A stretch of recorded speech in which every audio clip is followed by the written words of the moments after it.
tardes. Gracias, queridos amigos televidentes, por seguirnos un domingo más aquí en otra entrega más de Medicina de Cuerpo y Alma. Y hoy tendremos un programa muy interesante. Como de costumbre, mi compañera doctora Alba Rodríguez tendrá un tema muy interesante acerca de la dermatitis atópica. Y de segundo tendremos en la entrevista de hoy a la doctora Ernestina Castro Salazar, médico psicólogo clínico y neurocientífica, doctorado en neurociencias en la Universidad de Valencia. Así que no se pierda, siga con nosotros después de la pausa.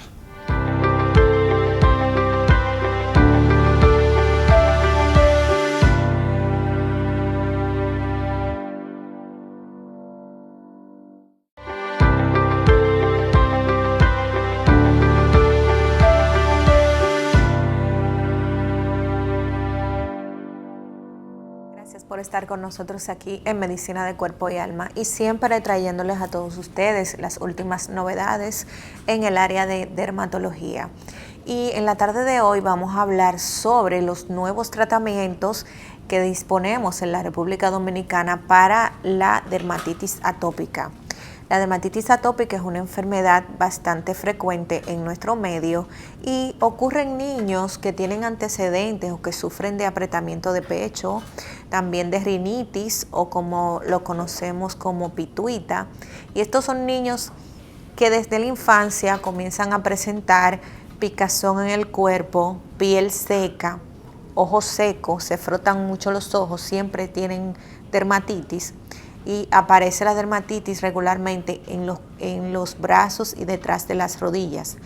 El principal problema aquí de los niños atópicos es que le pica mucho la piel y también presentan ojeras. Son niños que tienen doble pliegue aquí en los párpados y tienen ojeras. Muchas veces son bastante activos y muchas veces son tildados de hiperactivo. Sin embargo, es un conglomerado de cosas que trae esta enfermedad, incluyendo alergias alimenticias. Muchos de ellos tienen alergia a los colorantes, a alimentos, entre otras cosas. También sufren de problemas de la vista, tienen queratocono. Pero los niños que sufren de dermatitis atópica, muchos de ellos, ya cuando llegan a la adolescencia, la crisis de los eczemas de la piel, de esa alergia constante que les sale en el cuerpo, baja. Sin embargo, el comportamiento de la enfermedad en muchos pacientes es bastante severo. La picazón es discapacitante. Estos niños suelen rascarse inclusive de noche durmiendo.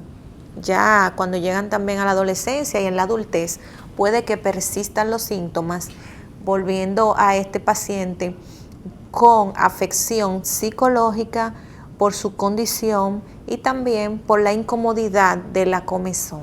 La piel no cede con las cremas y logran acumular muchas cremas, muchos antialérgicos, pero siempre están en brote. ¿Qué hay de nuevo en dermatología para estos casos? Bueno, pues gracias a Dios nosotros contamos con terapia biológica para niños y también adultos que tienen condición de dermatitis atópica severa y que cumplen con las condiciones del tratamiento. Esta es una inyección que es de alto costo, pero es asumido por el Estado Dominicano y hemos visto que se está implementando el tratamiento y que las pacientes tienen una muy buena evolución y además que se mantienen limpios sin dermatitis atópica con el tiempo. Entonces, esta terapia se puede aplicar tanto en niños como en adultos con un excelente resultado.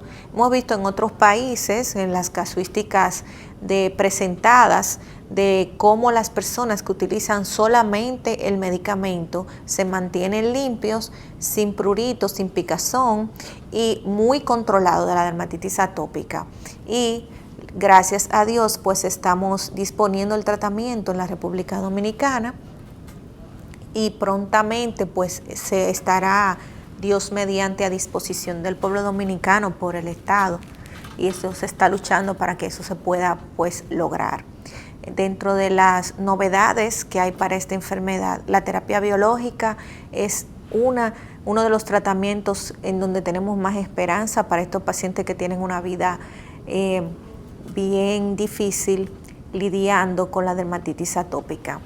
también decirles que los niños pueden acceder al tratamiento y también que hay pues esta terapia que nos viene innovando para ayudar a la condición de vida con la que padecen las personas de dermatitis atópica severa.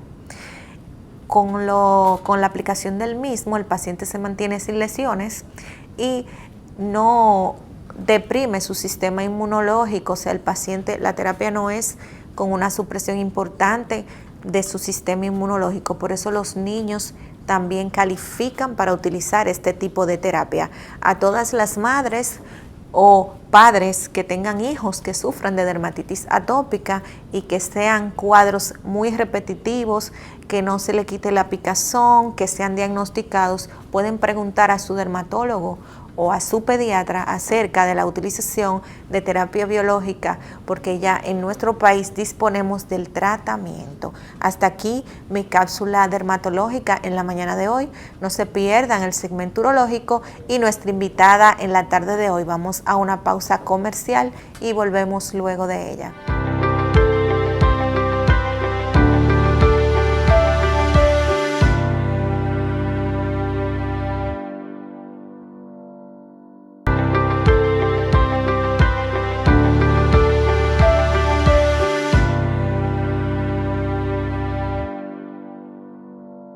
Muy buenas tardes. Y siguiendo con el contenido de nuestro programa, tenemos la entrevista que le habíamos prometido con una persona muy especial que le damos las gracias, muchas gracias, muy agradecido, que ha venido desde Santiago, ha hecho un esfuerzo para estar con nosotros hoy. Se trata de la doctora Ernestina Castro Salazar, psicóloga clínica y doctora en neurociencias. Sabemos todos que el día 21 de septiembre fue el Día Mundial del Alzheimer. Es el elemento de trabajo que tiene la doctora más fuerte ahora. Pero antes de entrar en el Alzheimer, en el autismo, en el Parkinson, queremos que la doctora nos explique qué es eso de las neurociencias. Bien, primeramente buenas tardes, gracias por la invitación. Para mí es un honor compartir con ustedes el día de hoy. Y nada, bueno, la neurociencia es una ciencia que se encarga del estudio del cerebro, pero a nivel profundo, a nivel ya más bioquímico, más molecular, para tratar en sí de encontrar, por ejemplo, si existe una enfermedad en un paciente, de encontrar la cura. Eso es realmente lo que hacemos, es realmente lo que hace un neurocientífico. Y no solamente estudiar el cerebro enfermo o patológico, como le solemos llamar, sino también el cerebro que está normal. ¿Para qué? Para hacer estudios experimentales, hacer comparaciones, ya sea en modelos animales o también en humanos. Eso es la neurociencia. Doctor, y para ser neurocientífico hay que ser médico. ¿Qué área de la salud debe de tener de base primero antes de usted realizar esta especialidad? Sí, muy buena pregunta. Bueno, primeramente el área de neurociencia, ya como doctorado, ¿verdad? Que esa fue la oportunidad, gracias a Dios, ¿verdad? que pude realizar. Pueden entrar personas de diferentes disciplinas, como bien señalas, pueden ser médicos, psicólogos, como es en mi caso, psicología general. También tuve compañeros del área de química, de biología o de bioquímica y de biología molecular también. Esas serían las más adecuadas, porque es estudiar el cerebro a nivel multidisciplinar de diferentes tipos de disciplinas. Claro, pero toda de la ciencia de la salud más o menos. Exacto, todas están relacionadas con la ciencia de la salud. Exacto. Bueno, y ciencias básicas como biología o química. Exacto. Vamos a decir entonces que cada emoción, cada acto cognitivo que sentimos emocionalmente o cognitivamente, cada experiencia, tiene un neurotransmisor y tiene una área específica y tiene una bioquímica, en una memoria, como si fuera un byte. Eso es lo que estudia la neurociencia. Exactamente, doctor. Así mismo es. Estudiamos el cerebro a profundidad y todas las áreas específicas o circuitos neuronales que están relacionados con nuestro comportamiento, porque el cerebro realiza todo lo que nosotros hacemos, o sea, a nivel conductual, ahora mismo yo les estoy hablando a ustedes, eso lo realiza el cerebro. Hay un área específica del lenguaje que permite, por ejemplo, se llama el área de Broca, que es del habla, es una de ellas que está en ese circuito, que yo ahora, por ejemplo, le estoy hablando a ustedes. Entonces, asimismo, hay áreas emocionales, áreas motoras, que están relacionadas, por ejemplo, con nuestro movimiento, entre otras áreas.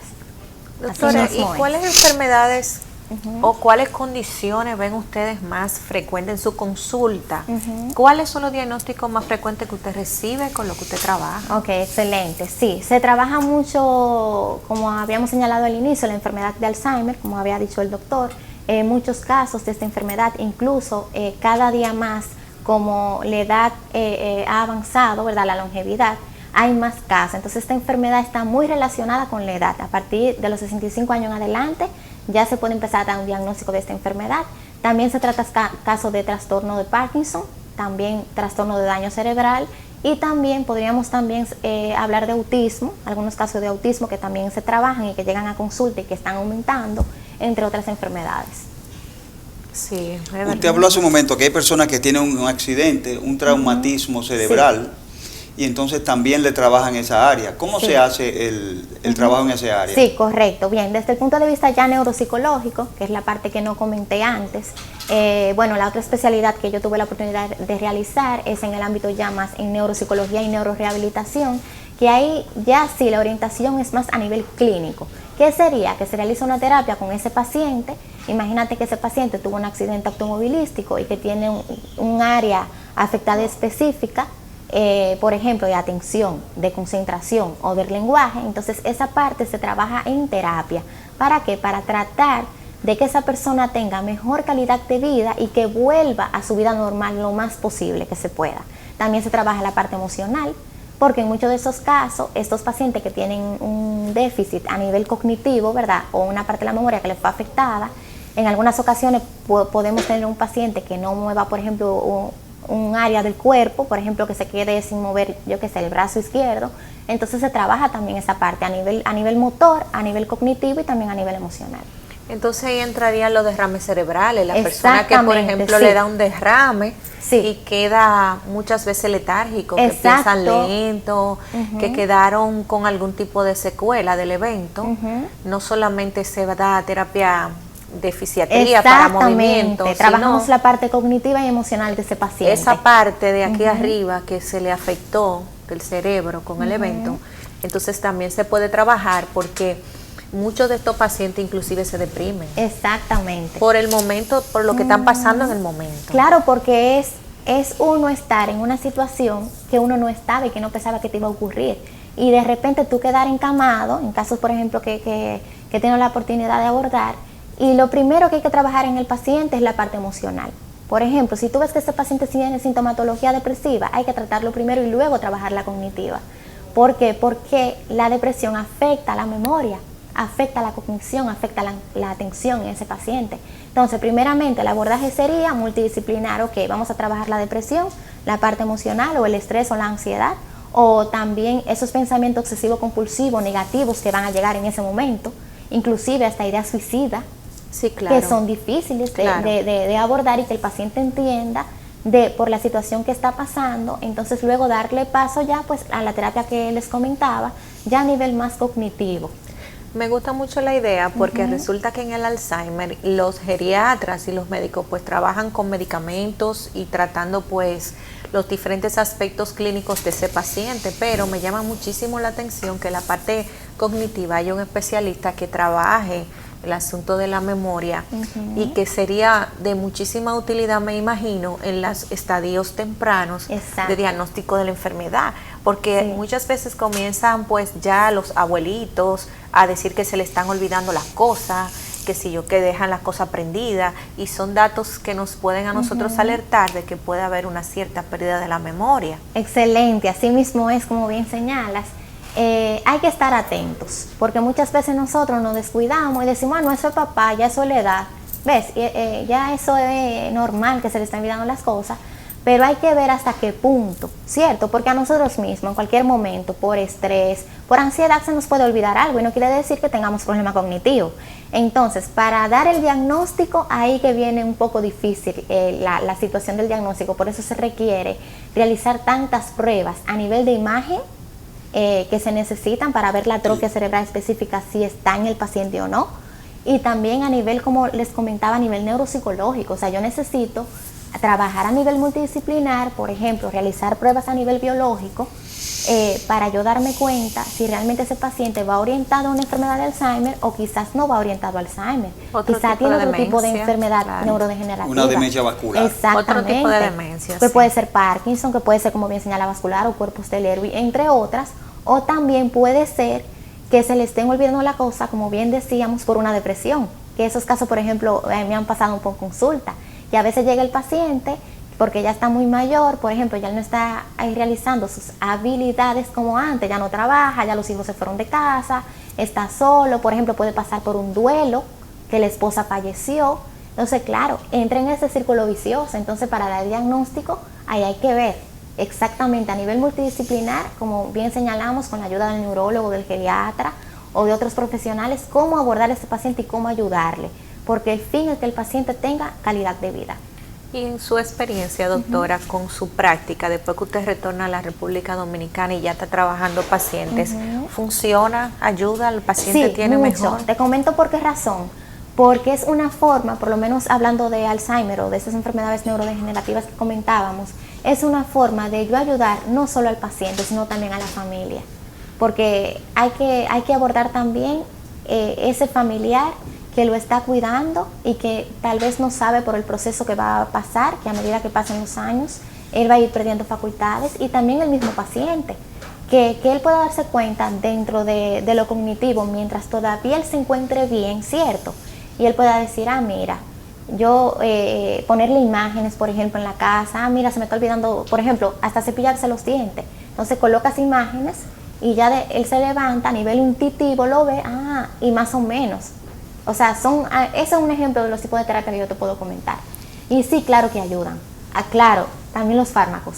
Cabe destacar que no podemos dejar los fármacos, La parte de la medicación, la parte farmacológica es fundamental, porque estamos hablando de un desequilibrio cerebral que tiene esa persona y que cada caso es individual. Y también cabe destacar que depende de la enfermedad. Hay enfermedades que son más orientadas a la genética. Por ejemplo, hay un Alzheimer que es totalmente genético, que la persona puede tener sintomatología ya a partir de los 40 años y te puede llegar a consulta un paciente relativamente joven.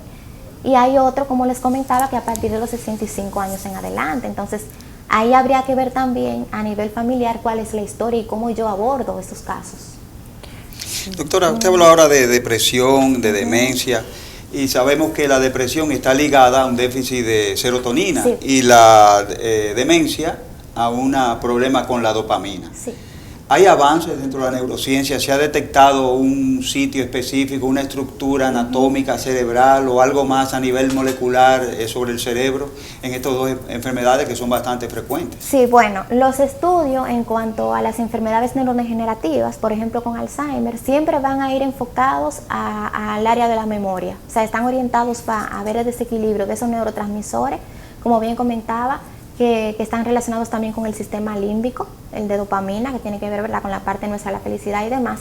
Pero en sí, las investigaciones están orientadas a estudiar el circuito, por lo menos en mi tesis doctoral, yo le puedo hablar un poco de eso, que nosotros en el laboratorio allá en España, que tuve la oportunidad, lo que estamos tratando, bueno, lo que tratamos de realizar y continuamos, es de estudiar el circuito a nivel molecular, a nivel biológico, más profundo de la amígdala. La amígdala es, por ejemplo, una parte de nuestro cerebro que está relacionada con las emociones y con la regulación del miedo y con nuestra parte emocional. Entonces, ¿qué es lo que otros laboratorios también, no solamente de verdad, nosotros estamos tratando de encontrar? Es ver cómo ese circuito que está relacionado con las emociones y que se ve afectado en el paciente con Alzheimer, ¿desde cuándo es que se ve afectado en tiempo, en edad? Por ejemplo, en la tesis doctoral nosotros trabajamos con animales de laboratorio mutantes transgénicos. ¿Qué significa que son transgénicos? Que simulaban la enfermedad de Alzheimer. Entonces nosotros lo que hacíamos era estudiar esos ratoncitos de 3 meses aproximadamente hasta 15 meses de edad para ver ese circuito, como usted bien señala, y esos neurotransmisores que están ahí, cómo se va deformando, para llamarlo de alguna manera. O sea, cuándo empieza la atrofia.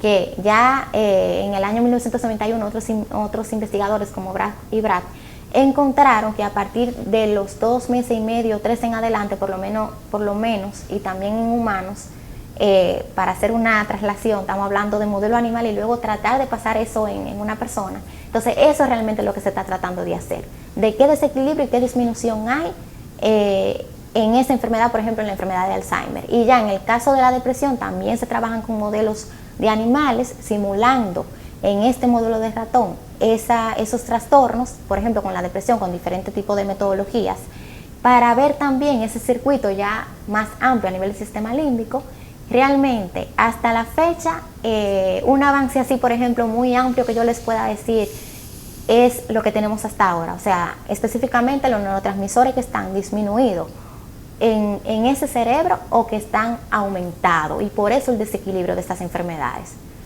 Son ensayos clínicos. Sí. Exacto, Claro. para luego pasarlo en humanos. Entonces, por ejemplo, en humanos se trabaja de otra manera. Claro. Puede ser a nivel post-mortem, cuando fallece el paciente, se miden esa sustancia química, como bien señalaba el doctor, en ese cerebro post-mortem, se ve en el microscopio, y también a nivel, por ejemplo, de imagen cerebral, también se trabaja, o sea, se puede estudiar con modelos ya en personas, en personas con imagen, por ejemplo, resonancia magnética, tomografía axial computarizada, entre otras, para ver qué está pasando ahí. Claro. En la semana pasada, en la prensa salió un artículo suyo, usted hablando de las investigaciones y mencionaba las funciones lumbares, buscando esos marcadores, está tratándose de encontrar un marcador para el diagnóstico científico de este tipo de enfermedades. Y leí otra información, se hablaba también del banco de cerebros. Sí, exacto. Y encontré otro artículo donde hablaba de una posible causa o un mecanismo por el cual se producía el Alzheimer y muchas enfermedades degenerativas.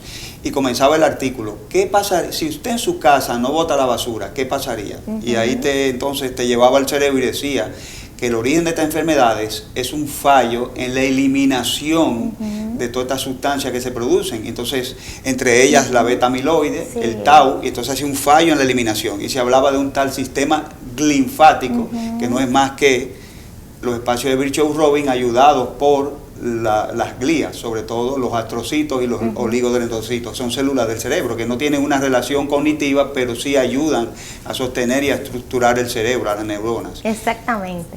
Y ese banco de cerebro, ¿nos puede decir un poco de eso, exacto, de las funciones lumbares? Sí, exacto, bien. Y de ese mecanismo de que es un problema de la eliminación de de la basura que se produce en el cerebro. Sí, exacto. Voy a empezar primero por esa pregunta. Bien, el Alzheimer, o sea, esta enfermedad que se viene estudiando desde el año 1907 por Alois Alzheimer, que en honor a él, ¿verdad?, tiene su nombre.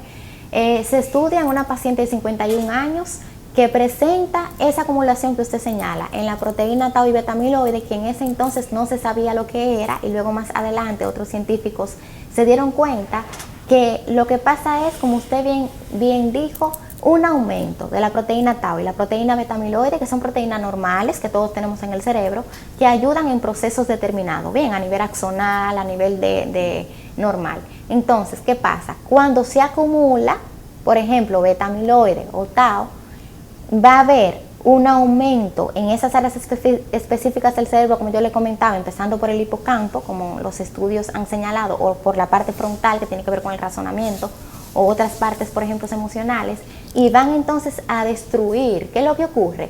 Que al acumularse, destruyen, se logra se realiza como una atrofia cerebral, porque los neurotransmisores están algunos, por ejemplo, ya sellados, y no entra esa información química de ese neurotransmisor, por ejemplo, que se necesite para uno realizar la acción normal. Entonces, por ejemplo, ahí está la astroglía, que imagínense que la astroglía es la persona, por ejemplo, que se encarga de esa basura, de hacer el reciclaje.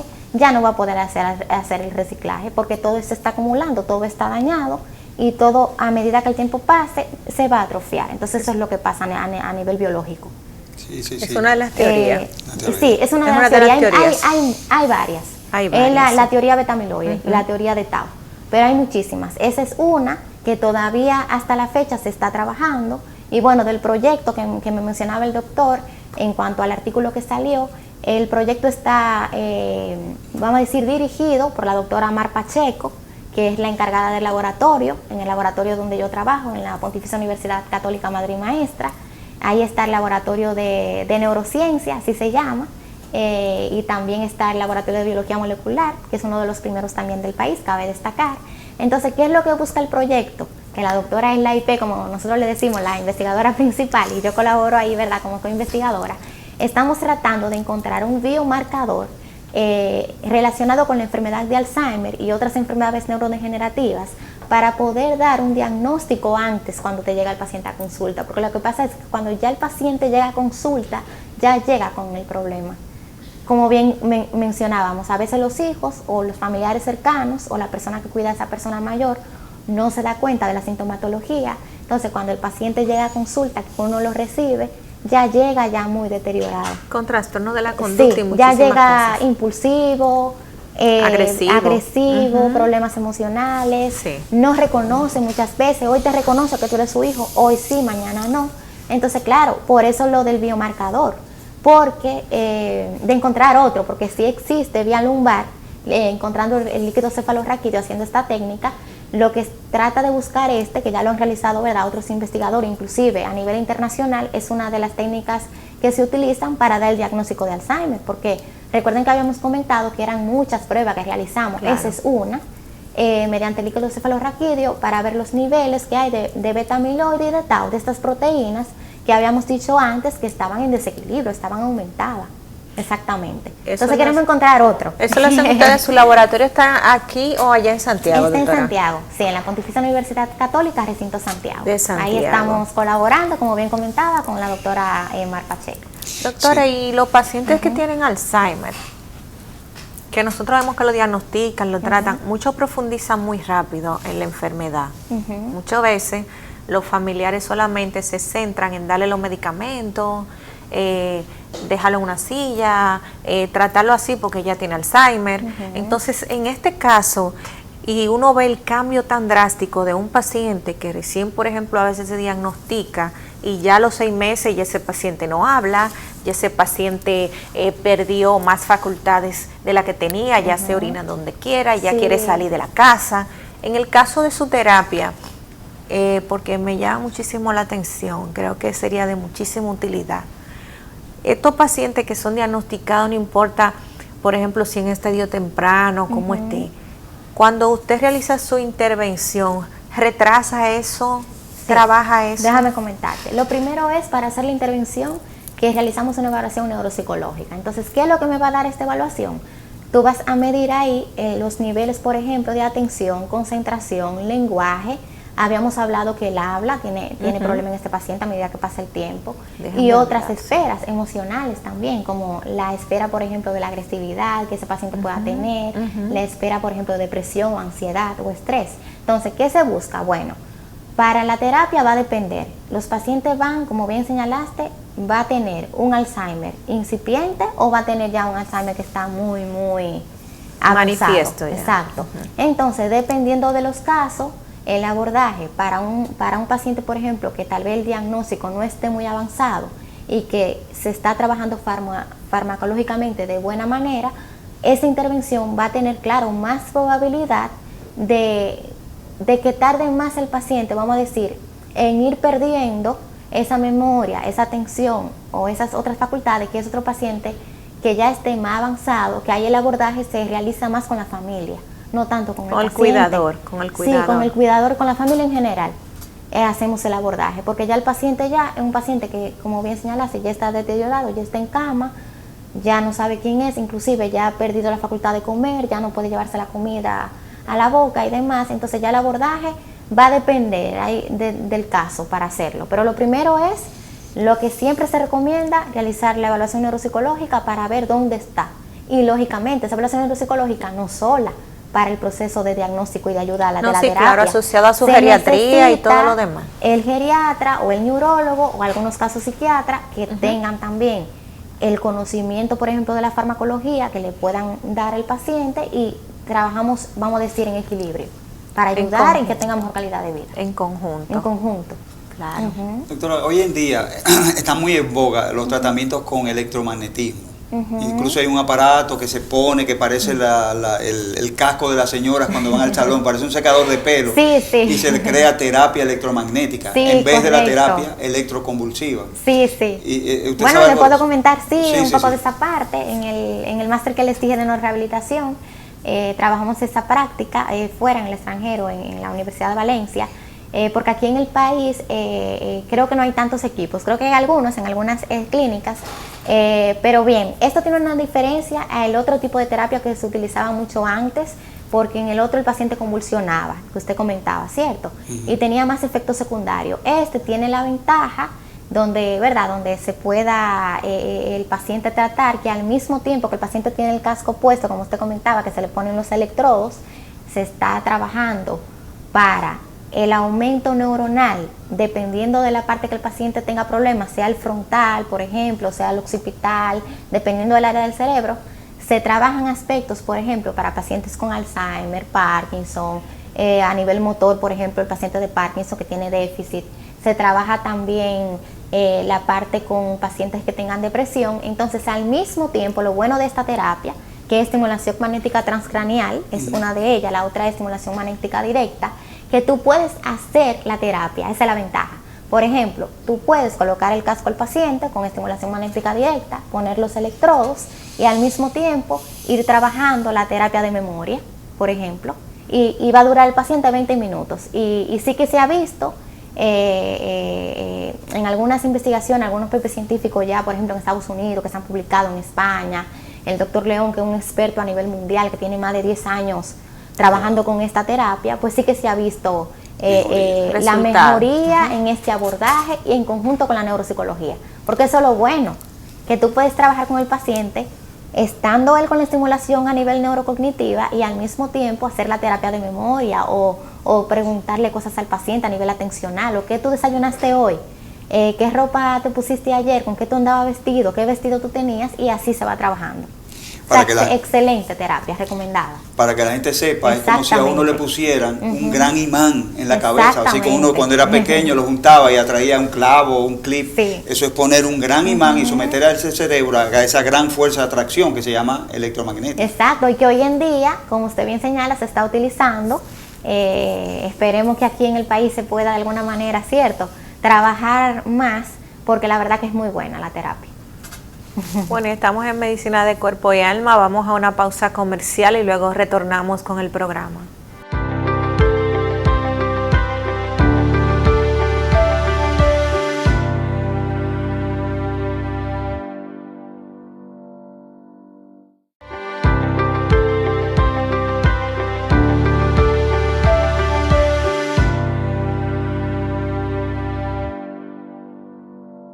Por estar con nosotros en Medicina de Cuerpo y Alma, y seguimos en nuestro segmento con el invitada de hoy, la doctora Ernestina Castro, médico especializada, psicóloga en neurociencias, y estamos hablando de las principales enfermedades que abarca esta especialidad.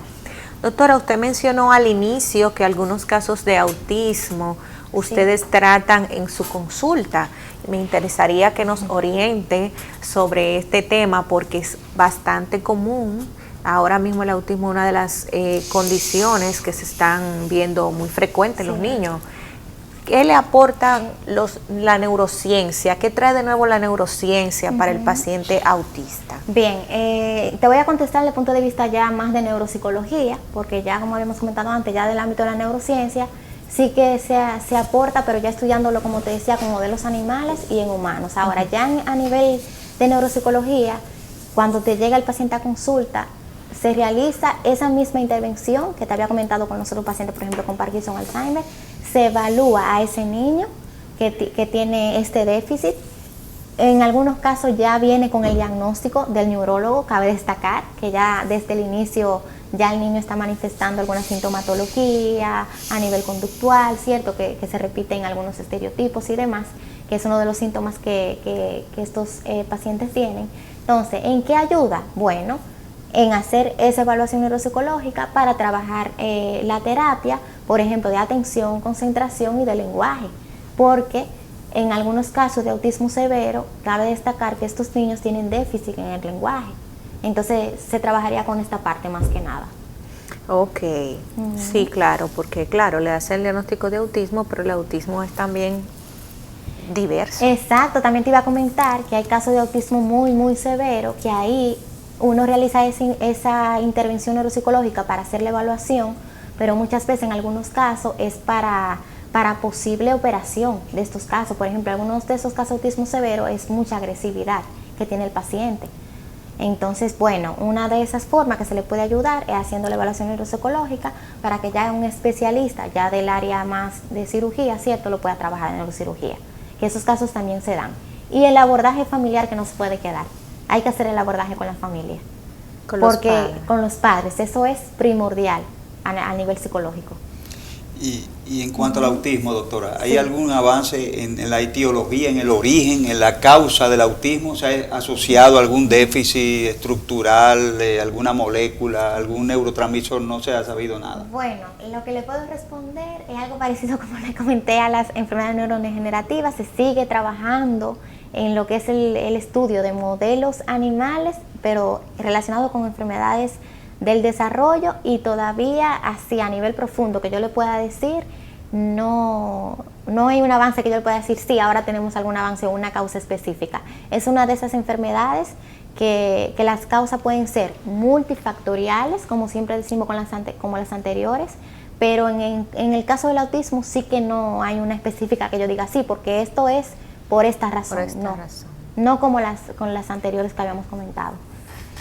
He oído también que se está usando una técnica relativamente nueva para el diagnóstico o para la ayuda del diagnóstico de estas enfermedades degenerativas, como el Alzheimer, el Parkinson y enfermedades de ese estilo, que es el PET scan, que se está haciendo en el país, que es marcar con sustancias radioactivas una molécula, te la inyectan, se espera 2 horas que el órgano estudiar se impregne esa sustancia, entonces hace el PET scan, que es cintillografía, guiada por tomografía. ¿Hay alguna ayuda con esto? No, ahora mismo no hay nada. No sabría comentarle al respecto, pero es un tipo, vamos a decir, de técnica parecida a la que hablamos ahorita, como la dicolocefalorraquídeo, que te ayuda para el diagnóstico. Sí. Pero, por ejemplo, hablando de esas enfermedades neurodegenerativas, por ejemplo, como Alzheimer, a pesar de que tengamos esos biomarcadores que comentamos, esas imágenes de resonancia magnética, tomografía extracomputarizada y otras técnicas más avanzadas,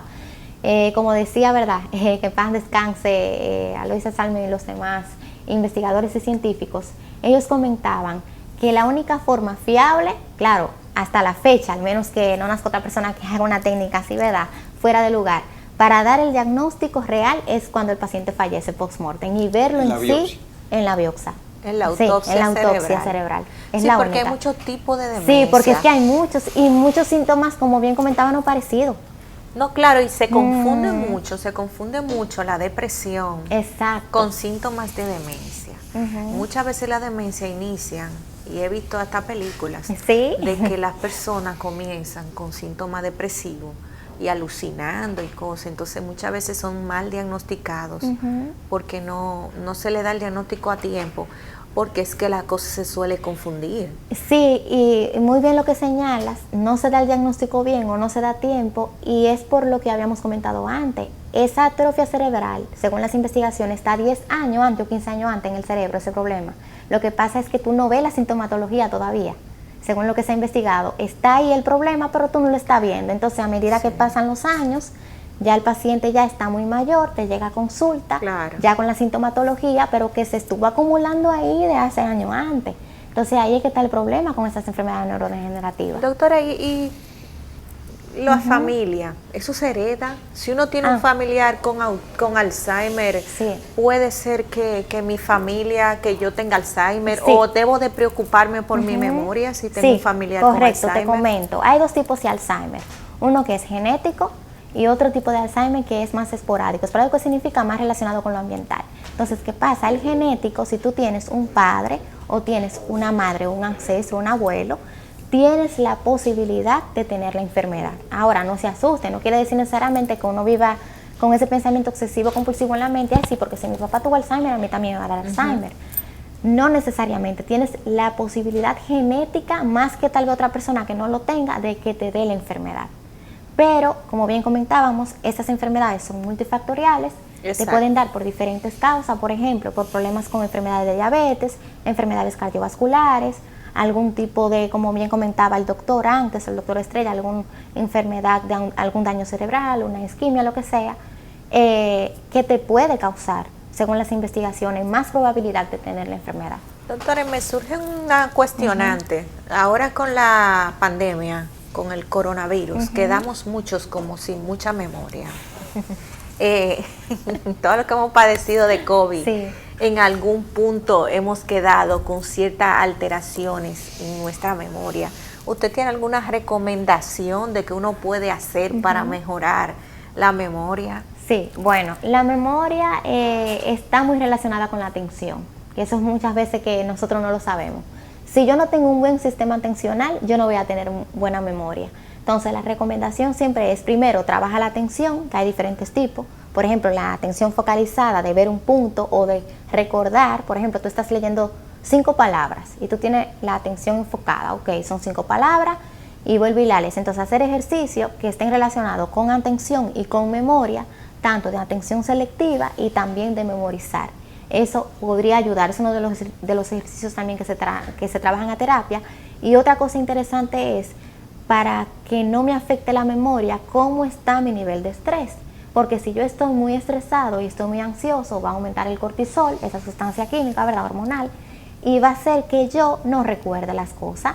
Y cabe destacar que el nivel ahora mismo que todos tenemos, incluyéndome, ¿verdad?, a nivel de estrés es más elevado luego de la pandemia. Incluso ya uno está viendo las noticias y está viendo, aunque sea otro tipo de enfermedad, y ya uno está nervioso. Claro. Por lo que pasó, porque inclusive hay personas que han manifestado estrés postraumático, que es el tipo de enfermedad donde tú tienes un pensamiento obsesivo compulsivo con algo negativo que te pasó, un trauma, y tú vuelves y lo recuerdas, vuelves y recuerdas. Entonces esa es la recomendación, trabajar con ejercicios atencionales y de memoria, la memoria y también mi nivel de estrés, cómo está. Eso, los crucigramas, exacto, los sudoku sí, y los kakuro sí, que salen mismo. en los periódicos siempre ayudan mucho. Así mismo es. Ver novela, nos dijo el doctor. Ver novelas. Que ver novelas. Sí, y recordar series. los personajes principales, Claro. decir quiénes fueron, o bueno, o con la persona, por ejemplo, que tú compartas, pueden hacer esa dinámica en casa.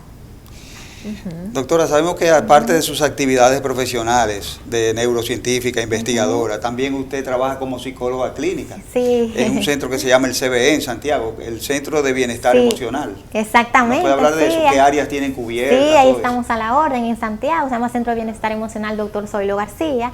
Ahí vemos varios especialistas que abordamos diferentes áreas relacionadas con la parte neuropsicológica o neurológica o psicológica.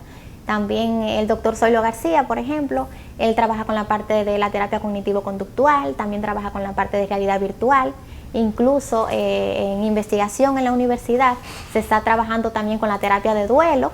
Él tuvo la oportunidad de realizar una APP, que si ingresan a la universidad, que está en la página de investigación del grupo de investigación que también colaboro, pueden encontrar las informaciones. También hay un psiquiatra que se llama el doctor Fausto Valdés, que también excelente, no sé si le conocen, que está también con nosotros allá, entre otros especialistas en áreas de psicología clínica, psicología infanto-juvenil, neuropsicología, neurorehabilitación, como bien le comentaba, y otra colega también que trabaja con personas mayores. Y nada, ahí estamos a la orden en Santiago, en la República del Líbano, para diferentes tipos de abordajes.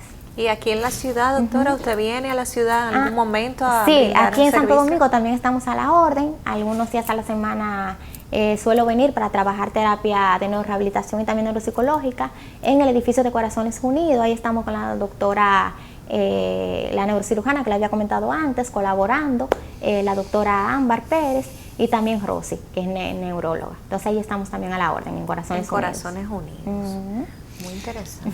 Doctora, la neurociencia es también parte de filosofía y usted habló también de cuando se habla. Y me acordé, a mí me atrae mucho la filología, que es casi una rama de la neurociencia, de la cuestión cognitiva y el hecho de la expresión. ¿Qué pasa cuando aprendemos a hablar? Primero se piensa, como dice la biología, y luego se habla, y después cuando nos hacemos maduros, como decía Ferdinand de Saussure, primero hablamos y nuestra mente sigue nuestras palabras. Bueno, excelente pregunta. Habíamos comentado antes que nosotros tenemos un área en el cerebro que se llama el área del lenguaje, que hay diferentes áreas involucradas para hacer esa conducta que es el hecho de hablar. Entonces, todavía está la disyuntiva, incluso a nivel neurocientífico, de qué va antes a nivel accionar. Todavía la tenemos, sí, porque en el habla hay mucho circuito involucrado. Está la parte motora, está también la parte cognitiva con el frontal. Entonces, claro, el frontal está proyectando, enviando señales neuronales posiblemente a las otras partes motoras, pero ese aprendizaje también, como otros psicólogos señalan, como Bandura, es vicario, o sea, yo aprendo de lo que veo. Entonces, otro dato importante, en el proceso del lenguaje, que se da de diferentes maneras, porque también de parte de que yo aprendo de mis padres, porque yo les estoy escuchando hablar, por eso, por ejemplo, en nuestro idioma, que es castellano, ¿por qué hablamos castellano? Porque mis padres hablan castellano, pero posiblemente, si yo no fuera de aquí de República Dominicana y yo me hubiese creado tal vez en otro país que hable en otro idioma, lógicamente que yo no estuviera hablando castellano. Entonces, claro, todavía tenemos la duda de qué va primero. Ahora, ¿de qué estamos seguros? Que hay un circuito neuronal que se llama el circuito del lenguaje, que involucran, como habíamos comentado, diferentes áreas, como el área de Broca, el área del habla, el área de Wernicke, que del entendimiento, que generan que uno pueda hablar. Procesamiento. Que uno pueda procesar toda esa información a nivel motor y a nivel cognitivo con el frontal. Y algo importante del frontal, que el frontal, a medida que los años van avanzando, que es lo que nos hace humanos, según las últimas investigaciones en neurociencia, y también como señala el doctor Facundo Manes, que es un gran neurocientífico muy conocido a nivel internacional, nosotros seguimos aproximadamente hasta los 27, 30 años todavía con el frontal. ¿Cómo lo explicaría para que se entienda bien? Todavía a nivel neuronal... el frontal es el lóbulo predominante. Exacto, como desarrollándose. O sea, como que no está todavía desarrollado hasta esa edad según las últimas investigaciones. Y que ahí incluye la parte que hemos hablado del lenguaje. Quizás cuando uno habla español, la lengua nativa, sí. Es así como usted dice, pero quizás cuando hablamos en otro idioma aprendido, exactamente, la lengua sigue el cerebro, me refiero al idioma. Sí. Bueno, muy interesante, pero eso es ya para otra entrevista, ¿verdad, doctora? Sí. Otro encuentro. Otro encuentro. Bueno, yo encantada. Estoy involucrada. Muy interesante, muy interesante. Y le damos las gracias por haber venido desde Santiago. O sea que ya como en el béisbol estamos trayendo refuerzos de otros países. Y refuerzos muy buenos. Así que gracias a ustedes también, amigos televidentes, por habernos acompañado un domingo más aquí en Medicina de Cuerpo y Alma. Siga con nosotros también el próximo domingo. Lo esperamos. Gracias.